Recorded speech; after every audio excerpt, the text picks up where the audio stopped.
welcome back to Digital Spy. We're here today to talk about the Line of Duty finale that everyone is talking about. Obviously, there will be spoilers in this video, so if you haven't watched it yet and you don't want to know what happens, stop watching now, go watch it and then come back. I am the TV editor at Digital Spy. My name is Laura. And I'm TV writer, Abby.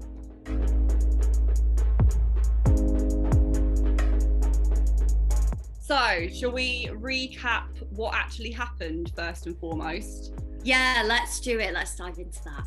Yeah, so I actually am struggling to remember specifically the point at which the episode started. Yeah, a lot has obviously happened over the course of series 6, but I'm struggling to pinpoint what the finale actually gave us. Yeah, I mean, obviously there was the huge reveal of H/ the fourth man. Yeah, the moment we'd all been waiting for, and what a moment it was. I don't think anyone expected that to be who it was. No, absolutely not. There was a theory going around at the beginning of series 6 that it was this person. Did you see that? I didn't see that at all. Yeah, but it was literally based on there being some golf caddies in the background of his office, so it kind of felt a little bit tenuous. Like, we all know that Jed Mercurio, the writer of Line of Duty, likes to throw in like red herrings and kind of throw people off the scent, so I kind of just wrote that off as like them teasing us a little bit. Yeah, didn't you write a feature saying, haha, this was in the background, it's kind of funny, but it's definitely not going to be pointing to anything substantial, and yet. Yeah, bad moment for me. But yeah, and then so they really hammed up that reveal, didn't they? They had like AC-12 getting ready for their meeting. We had the suspect on the way, and everyone's sitting there like, oh, who is it? Who is it?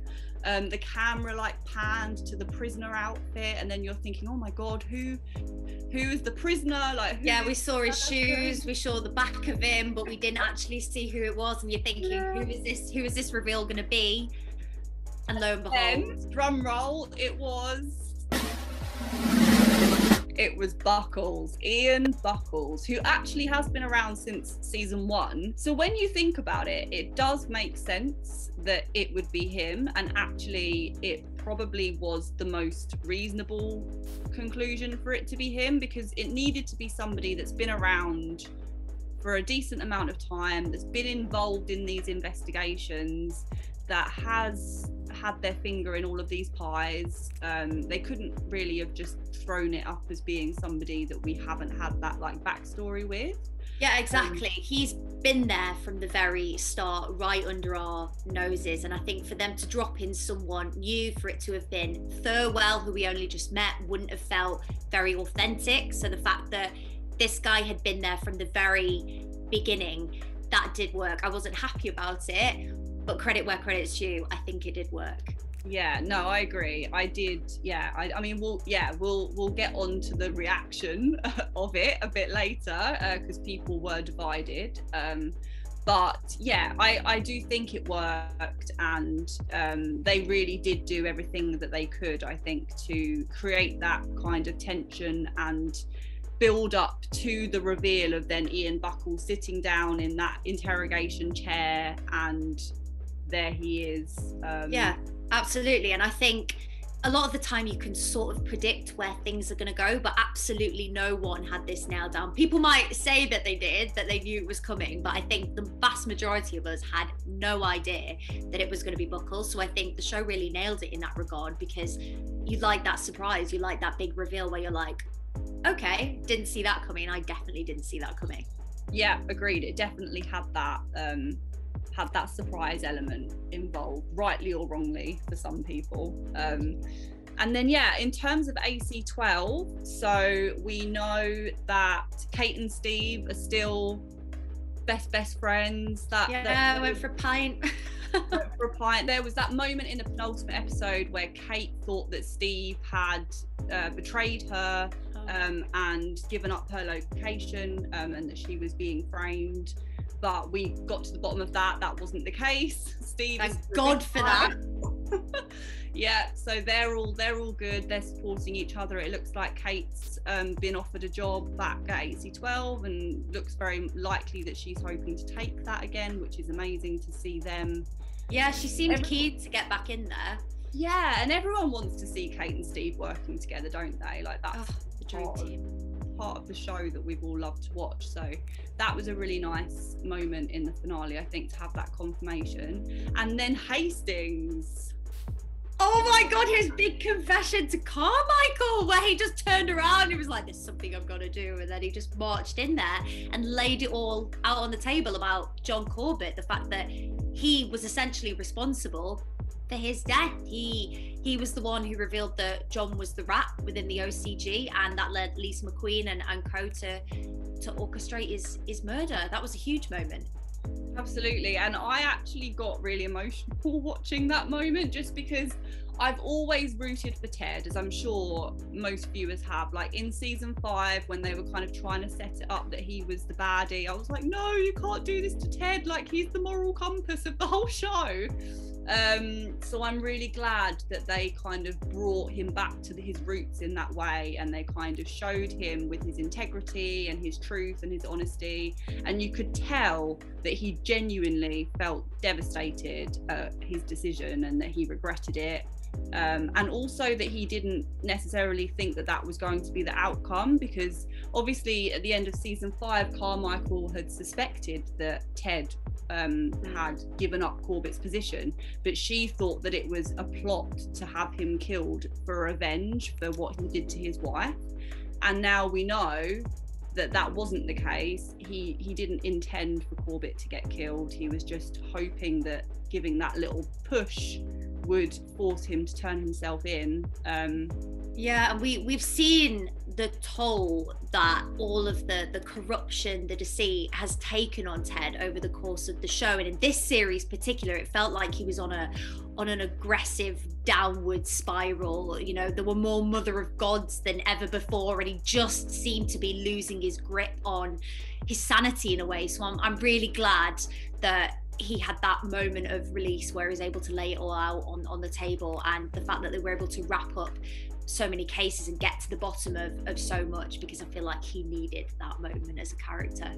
Absolutely. And I think him, Kate and Steve needed that moment where the three of them were sat in the room and they confronted Hastings with all of their suspicions and the information that they knew about him, while still being loyal and kind of listening to him, not necessarily accusing him. And he equally reciprocated and kind of let them in, and told them everything. And it was nice to kind of have the AC12 together again, all out in the open, no secrets, no suspicions. Yeah, I thought that was a really nice way to finish off for that trio. Although I don't know if you noticed the lift scene. Was that a CGI lift? It looks like a strange CGI lift. Yeah, it was a very strange scene when it kind of panned out, and then there they are kind of going down in their glass lift. Yeah, it was quite bizarre, wasn't it? A lot of people were saying it was quite Doctor Who-like on Twitter as well.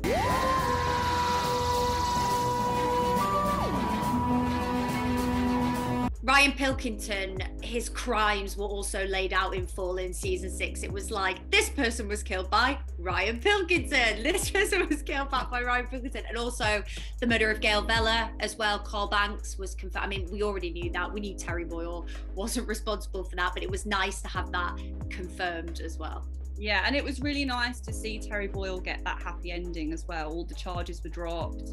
He had a new home to go and move into, and it looked like he was finally going to be safe from the OCG and not have to live in fear or be manipulated anymore. That was really nice. After years of torment, after having dead bodies stuffed in his freezer and people intimidating him and just living his life in fear, for him to have that moment was really nice. I was really happy about that. Jo. Yes. Let's talk about Jo. Oh, Jo. So she essentially her whole life had been the OCG from a young age, but she'd been led to believe that Patrick Fairbank was her dad, and Yeah. he was the figure lurking in the shadows, the ghoul that was essentially threatening violence if she decided to up and walk away because she'd had enough. So she essentially lived her life in total fear under the thumb of that threat, and at the end she gets her happy ending with a dog in a cottage, which is really cute. Yeah, that was lovely actually. A few people have compared it to like a John Lewis advert or something, like kind of the front cover of a picturesque catalogue, but it was really lovely for her arc to end that way. I thought I would have actually been quite disappointed if she'd have turned out to be this like evil villain, because all the way through she played being conflicted so well. Yeah. And you were constantly, or I was anyway, constantly flip-flopping between she's really evil versus oh no, she's just a victim of her circumstances, and you could never kind of quite pin down where she stood. But you could definitely tell that the loyalty and the feelings that she had towards Kate were genuine. She really cared about her. She really wanted to protect Kate, even though she did lure her to her potential death. Just put that aside for a second. Like we said, she was a victim of her own circumstances. This wasn't a life that she chose. She was thrust into it, and it's all she'd ever known. And I'm really glad that Jed Mercurio, the creator of the show, took a responsible stance in regards to her story. And I think it actually explores victimhood really well. Line of Duty, I think there is an understanding that where you're born, who you're born into, that can impact the entirety of your life. And I think that's a really responsible aspect of this particular story.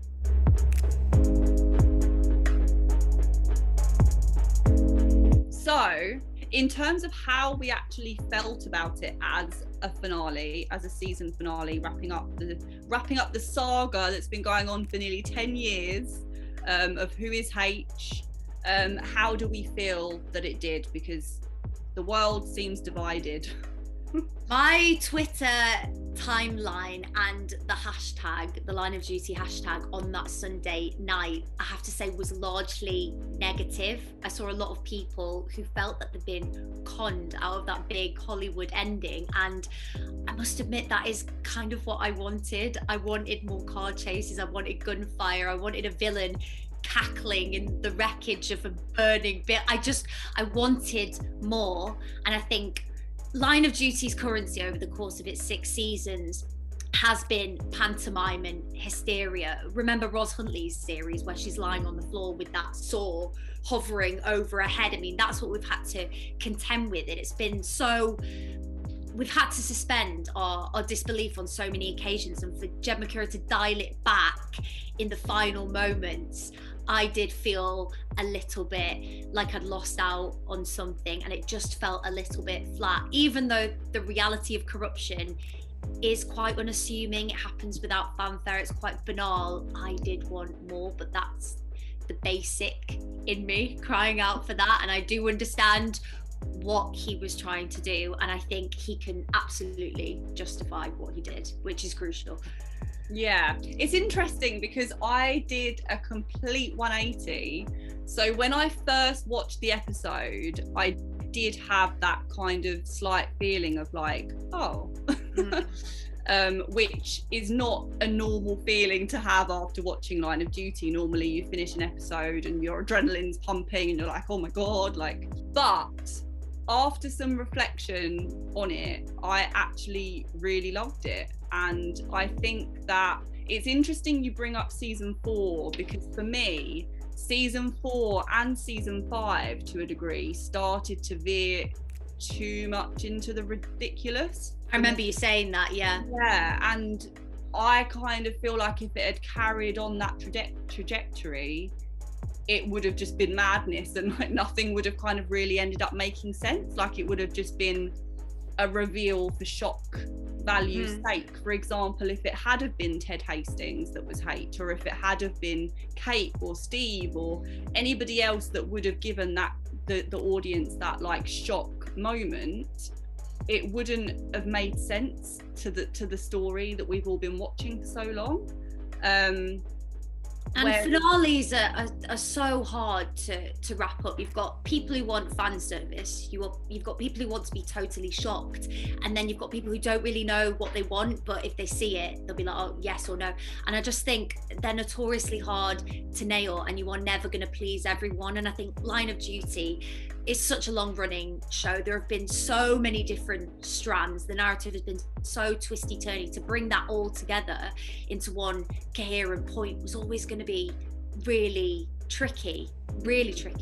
No, completely. And as you say, you're never going to please everybody.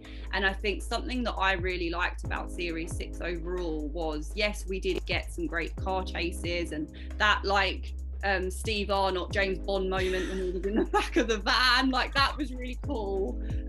So we did get a lot of the excitement and stuff, but I actually really loved that it took it back a bit, and it felt more grounded in realism. And we had the systemic racism storyline, and it was great to see that acknowledged in a police drama. I think that's essential. The fact that we finally had our first openly queer character after 6 series, or in the 6th series, we finally had that. And I think it was really nice that we started to get back a bit to kind of realism, and it felt a bit more like seasons 2 and 3, which for me was like peak Line of Duty.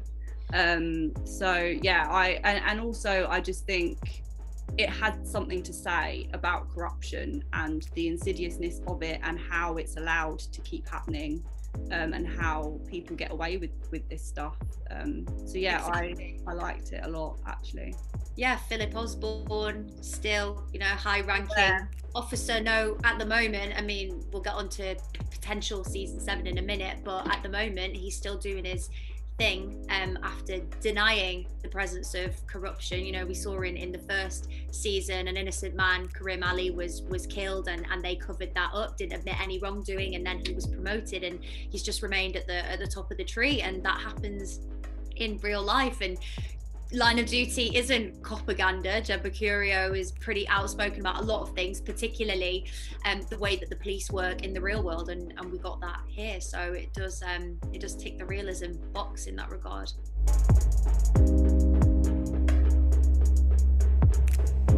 Talking about Philip Osborne, that brings us nicely onto where it could go from here, and a possible season 7, because if there was to be a season 7, I think a lot of people would be hoping for a takedown of Philip Osborne, and for that kind of story to be unpicked a little bit more. Yeah, absolutely. I mean, we should say that, Jen Mercurio will only bring this back if he feels there's a story there, but I think the BBC will be desperate for him to say, let's go with season 7, because the ratings for this was the finale, was it 12.8 million overnight? It was over 12 million. I don't know the exact, but absolutely incredible scenes. We just don't see that anymore with broadcast telly. I think I read that the last time a show achieved that was Heartbeat back in maybe the early 2000s. This was the most watched episode of a drama since Modern Records began in 2002, which is insane. So it just shows the appetite, and the BBC will be praying that they're going to say, we've got plenty more, but whether they will is another thing entirely. So Charlotte Moore of the BBC released a statement a couple of days ago saying that they're going to be having conversations with Jed about where the story could go, which sounds quite ambiguous in the sense of that maybe might not even look like a season 7. That could be, I'm purely speculating here, but that could be a spin-off. That could be, it could just be a continuation of the story in kind of any way that might look. Whether Jed has a story that he wants to tell, or more to the story that he wants to add is another question. Absolutely. Like we said, Philip Osborne is still, he's untouched. He is yet to face justice. There's obviously the state of AC12. It's been merged. I'm pretty sure people have been laid off. So what is the state of that? And without that presence there, what does that mean for the force as a whole in terms of tackling corruption? And then, there's still untapped aspects with Ted, Kate, and Steve's painkiller addiction that has yet to be explored further. There's the fact that Ted, what is his future now? Is Carmichael gonna go after him all guns blazing, or is she gonna say, you know what, you've had a bad time, I'm just gonna step back and leave you alone? There's a lot of unanswered questions there in regards to the three of them as well. Yeah, one thing I would say about Carmichael, actually, who, by the way, is a character that I absolutely love to hate. Like, she's so incredible to watch, but also so infuriating. Oh, I grab her face. But one thing that I found really interesting about the finale was when Ted did his speech and kind of laid all of this on the line and confessed to her, it kind of looked like she respected him. Like, it looked like that was the first time that she actually took a step back from her kind of patronizing, smarmy ways and kind of respected Ted. And it makes me wonder whether or not he's changed her mind a little bit, and maybe she's going to start to view things differently, because Ted even said something about carrying the fire, as if he was trying to pass on his passion and his integrity to her, because she's in charge now of the merged AC-12, or the merged anti-corruption units. So even if Ted does manage to get out of his retirement, which still has a massive question mark over it, Patricia Carmichael will, as far as we're aware, still be in charge. So if Ted, Steve and Kate are allowed to remain in the anti-corruption unit, how much influence would they have? How much power would they have if they don't have Carmichael on their side? Yeah, she did soften, didn't she? The ice thawed, and she did look a little bit sorry and respecting of Ted as well. But God, yeah, I just wanted to slap her so many times. It also made me laugh how so many people did think she was H, and a lot of people rightfully pointed out, does she look like the sort of person who doesn't know how to spell? Definitely, absolutely not. So I'm glad that wasn't the case and she wasn't H, because that would have been a massive mistake, I think. Need to give Chloe her due, because Chloe, my goodness, that girl did so much work. She basically solved the entire case on her own. Incredible, absolutely incredible. She's such a great character, and I really, really, really hope that if they do continue the story, that she is at the forefront of that, because yeah, she's a brilliant addition, I think, to the cast. Yeah, she should definitely carry the torch going forward if they bring it back in some capacity. And I think I saw someone say on Twitter, where I get all of my information and facts from, that this is a show that has so many established people in it now who've been there from the very beginning. She came in this last season and just fitted in so perfectly. It's like she'd been there all along and just really complemented the tone. And I just thought, like you said, she was a brilliant addition and put in a fantastic performance, and her character was great. And like you said, we got the systemic racism storyline. She was very much at the forefront of that. And I think what was so important about that aspect was not only what had been happening in the police, but when Steve said to her, "Are you okay?" and she said, "How can anyone be okay?" And that's a really important way to look at the toll that those kind of incidents have on people of colour within the police force themselves, their mental health. They have to deal with that as well. So I thought that was such an important addition. Yeah, I thought that was a really powerful moment, actually, the line when she said, "How could anybody be okay?" Because that is exactly the question that we should all be asking. How is anybody ever okay with these things being allowed to happen? How do people just turn a blind eye and let that happen? Yeah.